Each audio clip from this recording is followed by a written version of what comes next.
د غزنی ولایت اطلاعات او فرهنګ ریاست هڅه کوي ترڅو یو شمېر تاریخي ودانۍ له یاد ریاست سره د تاریخي ابیدو په ډله کې ثبت او شامل کړي.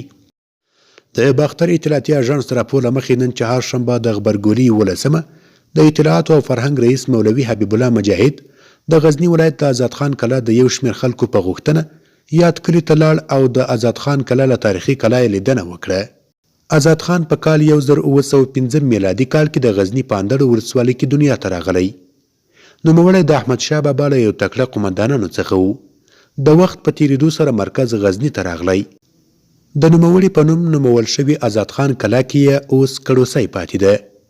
مولوي حبیب الله مجاهد د غزنی ولایت د اطلاعاتو او فرهنګ رئیس وایي چې هڅه کوي ترڅو هغه تاریخي ودانۍ چې په غزنی ولایت کې شتون لري او د تاریخي میراثونو د ساتنې له قانون سره برابر وي غواړي چې هغه د دې ولایت په تاریخي ابیدو کې ثبت او شامل کړي.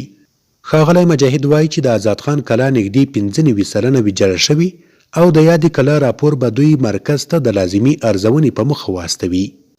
د یادې لیدنې په ترڅ کې مولوي حبیب الله مجاهد د ښاغلي استاد محمد یعقوب خان آزاد زوی سره هم په آزاد خان کلا کې ولیدل او زیاته کړه چې د غزنی ولایت فرهنګیان او لیکوالان د هیواد ملي سرمایه دي.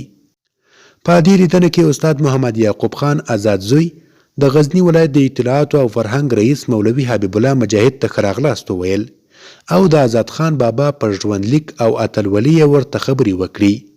د یادې لیدنې په پای کې استاد محمد یعقوب خان آزاد زوی د آزاد خان کلا قومي مشر ښاغلي حبیب الله مجاهد ته 2 ټوکه کتابونه چې د آزاد خان بابا پر ژوند لیکل شوي وو ډالۍ کړل.